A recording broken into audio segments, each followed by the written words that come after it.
Welcome to Pennsylvania Newsmakers, and as always, thanks for watching. Well, is the economy bouncing back? But first, is the presidential election really over? We'll get to that after these words. Welcome to the fast-paced and unrehearsed weekly discussion featuring the leaders who help shape your world. Join us as we address the issues that impact you each and every day. This is Pennsylvania Newsmakers. And now, here's your host, Terry Madonn. Well, one lawsuit after another. It looks like the presidential election might actually be over with the certification of the election in enough states to give Joe Biden, it looks like 306 electoral votes. Sitting across from me is John Micek. He's the editor-in-chief of Pennsylvania Capital Star. All right, John, you've covered a lot of elections in your professional career. This one is, well, they're all for the history books, but this gets a special place, no? It was in danger, Terry, and actually became a circus for a while there.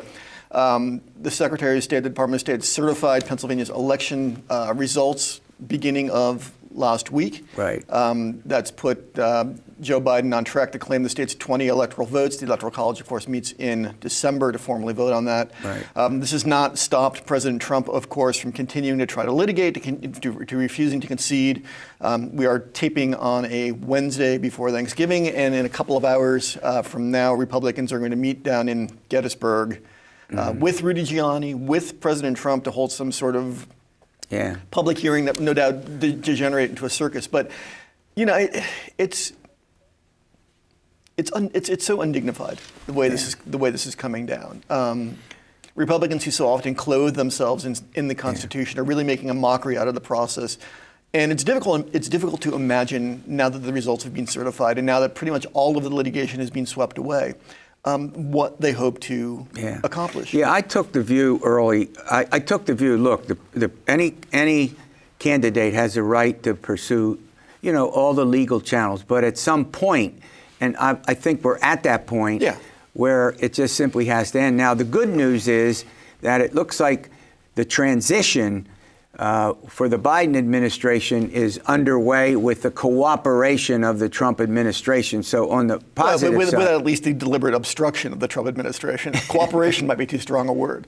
But yeah, the GSA finally got religion last week as well and signed the ascertainment letter freeing up the flow of federal money. It will allow Joe Biden to go to security briefings, get his hands on the stuff that he needs. To begin the transition. One side note to that, we're hearing Pennsylvania names, Terry, bubble up as potential cabinet nominees. Among them, the former Education Secretary, Pedro Rivera, who's being mentioned as a possible U.S. Education Secretary. So just some stuff to watch there as an important state continues to have an important role. Yeah, I mean, one of the important things that seemed to me, the transition, obviously we've got the foreign policy and what's going on in the Middle East, but we also have the issue of handling COVID-19 and the distribution of the vaccine. It looks like the vaccine, you know, a couple of companies, 95% effective. The fact of the matter is that, and this is important, is the distribution is something that the administration now and the Biden transition team have to work on closely. Am I right or wrong? No, absolutely. I mean, that was the thing that was most distressing about it. The Trump administration was making plans to distribute a vaccine it wasn't going to be around to distribute. Now with the incoming Biden team, that can proceed in a meaningful way. And it was about a week or so back, Terry, that Health Secretary Rachel Levine rolled out the state's plan for the distribution of a future vaccine, a three-tiered process that would start with frontline workers and first responders, go to those most vulnerable populations, seniors, people with pre-existing conditions, that kind of stuff, and then to the general population at large. Now we just need to wait for that vaccine to be actually distributed. All right, we're going to run to a break. When we come back, I want to talk about, gee whiz, are we going to actually talk about 2022? No, too soon, too soon. Too soon. Yeah, but it's underway, as you know. All right, Yes. We'll be back. This broadcast of Pennsylvania Newsmakers is presented by the Pennsylvania Chamber of Business and Industry, the statewide voice of business, and by the Pennsylvania State Education Association and Partners for Public Education. bringing the power of a great education to our schools, our students, and our communities.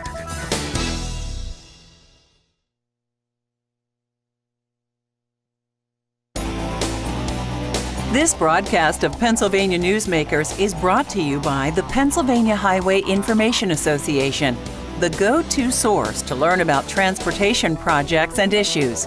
Please visit pahighwayinfo.org. And by the Pennsylvania Manufacturers Association. Business in Pennsylvania is our business.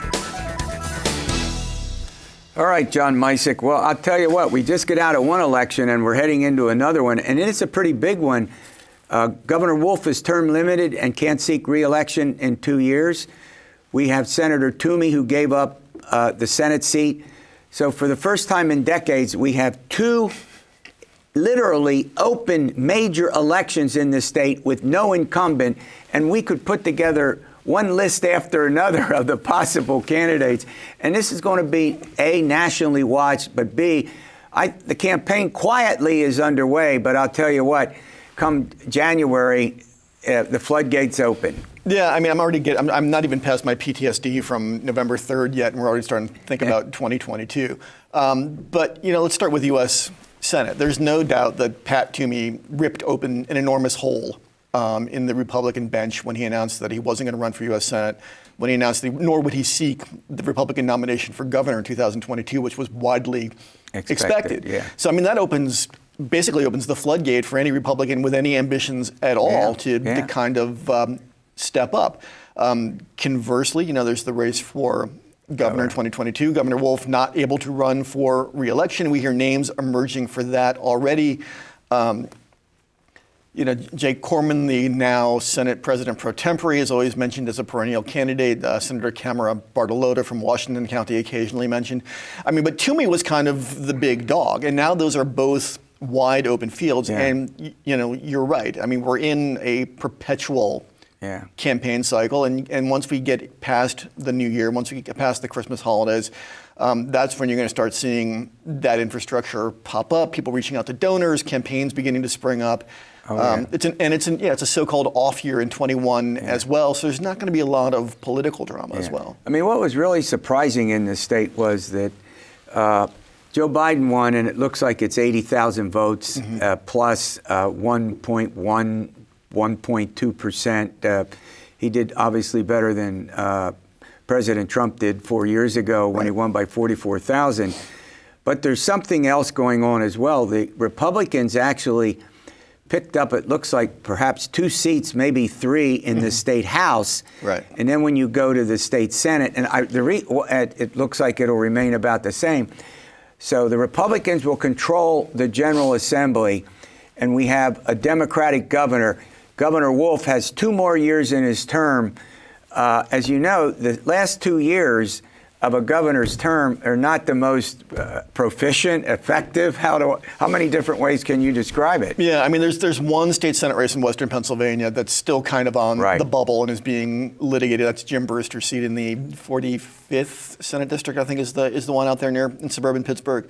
But yeah, you're right. Republicans are going to come into the House with a strengthened majority. It looks like they're going to stay about the same in the state Senate. There's one Democratic pickup in Delaware County in the Senate as well. Right. They knocked off Tom Killian in the 9th District out in Delaware. Yeah.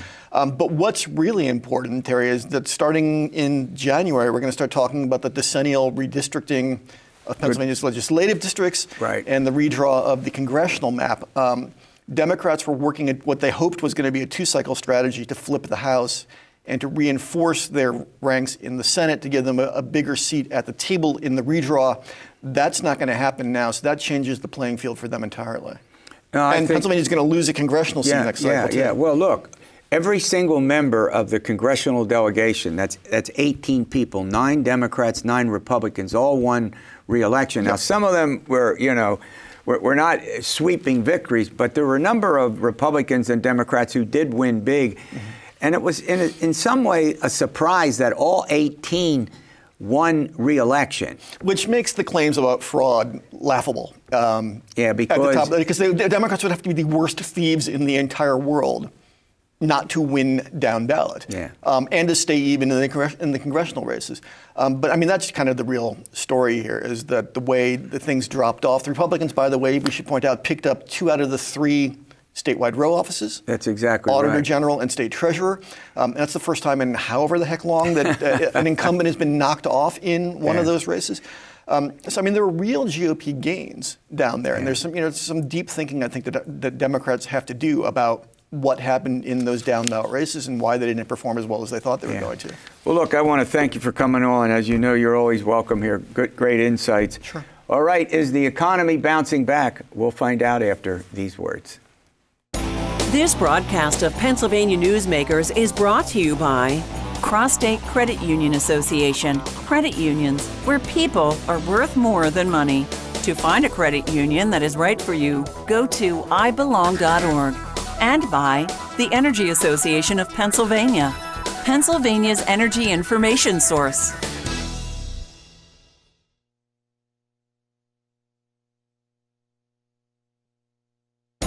This broadcast of Pennsylvania Newsmakers is brought to you by the Association of Pennsylvania State College and University Faculties, representing the faculty and coaches who are devoted to providing quality public higher education for Pennsylvania's college students.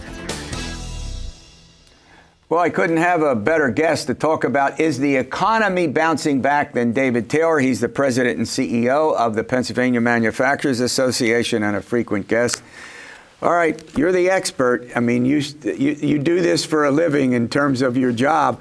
Well, last week we had what? A 30,000 Dow, right? Yes. And it looks like jobs are coming back slowly now. There's lots of folks who are still suffering, small businesses that are really facing a challenge given what governors across the country are doing. So the question is the economy bouncing back? Well, I mean, it is somewhat, I would say, haltingly. Mm-hmm. And I mean, the question is what comes next? If we do have the successful deployment of the vaccine, that will allow for greater openness, which will again make it possible for the economy to come back. But let's not forget the incredible amount of damage that's been done.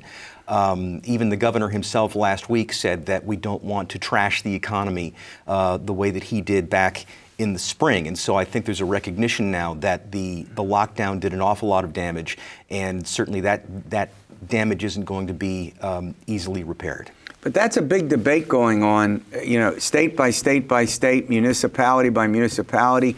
I mean, look what Philadelphia did. I mean, they shut down what? The restaurants, the bars, the museums. I mean, literally, not inside at all.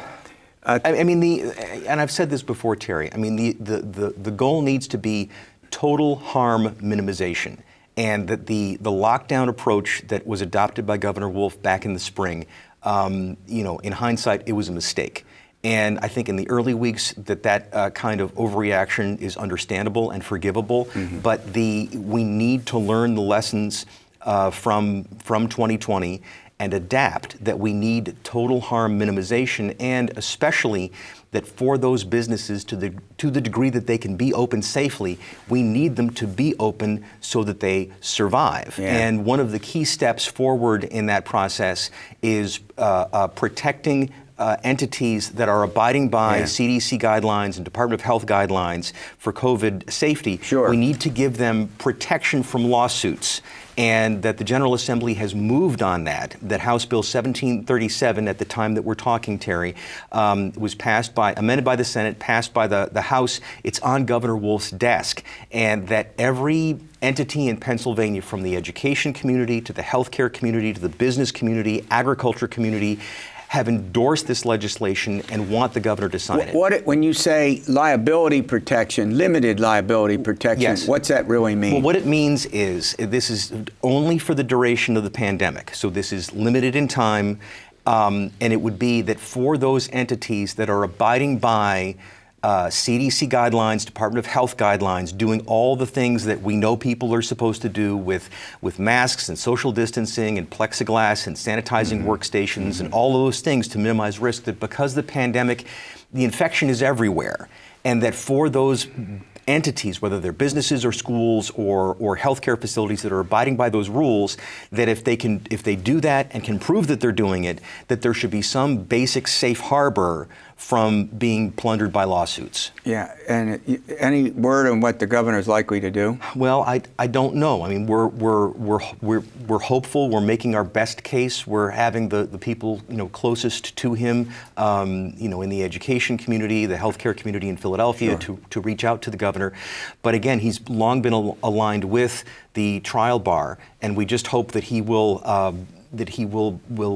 weigh the import of this and choose to offer these protections. Because again, Terry, we can't, the budget that was just signed and the fiscal code, that we managed to get through this without new taxes or higher tax rates on existing taxes or more borrowing.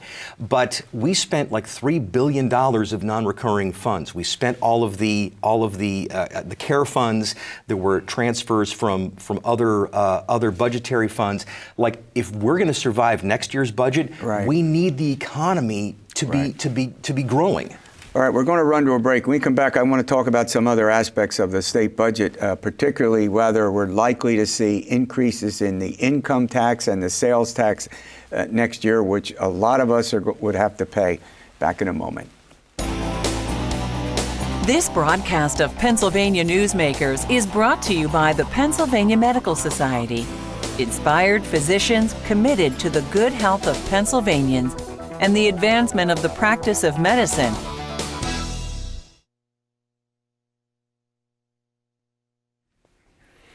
All right, David Taylor, let's start with, we were talking about the state budget, but there's another aspect of this. Pennsylvania now, after the November 3rd election, has an incredibly, how do I put it, not just diverse, but a party structure where the Republicans control the legislature. And let's be honest, it's pretty conservative. You got a progressive governor, and now you have Republicans controlling 2 of the 3 row offices, Auditor General and State Treasurer. And the question is, does anything get done, given the polarization that exists and these huge divisions that we see? Well, all of those offices have responsibilities that the voters have entrusted to these particular candidates and office holders. Sure. And I really hope, Terry, that all of them focus on doing their jobs. The trend that I've seen that really has been disturbing is that rather than operating within the parameters of those offices as understood, that you have activist office holders who seek to sort of push the envelope to see how much more they can bring in under their control, and I just think that that's unhealthy. We need checks and balances. That's the part of our system, part of our structure, and in particular with Auditor General DeFore and Treasurer Garrity coming into office, that a lot of the fiscal maneuvering, the budgetary tricks that the governor has used over the last several years, he needed those row officers to sign off on those moves, and so that's going to be cut off. And so again, hopefully we can focus on fundamentals, and again meet those responsibilities of balancing the budget, fiscal solvency for the Commonwealth in the long term, and again, having government that's effective and efficient and affordable. Well, look, as you know, the legislature, Republican-controlled, is certainly not going to easily buy into increasing the sales tax or increasing the income tax, but the budget as adopted, it seems to me, when they used over $1 billion in federal money that was supposed to go for relief for COVID-19 has been used to balance the budget. Right. It seems to me that how does the state function in this next year when without doing that or cutting programs? Well, that of course is the challenge, and that again, I think, Terry, the key difference is between tax rates and tax collections. Now, we want tax collections that. to be going up. Right. Of course we do. Just raising tax rates when the economy is not growing, you can't get blood from a stone, and it would be a cruelty to raise taxes on people's incomes, on sales taxes, and of course we want people to be working. We want businesses to be profitable from satisfying customers. We want consumers to be making purchases in the marketplace. Raising tax rates doesn't do that. And I hope also that because of the seriousness of the situation, that it will lead to people thinking beyond the limitations of convention.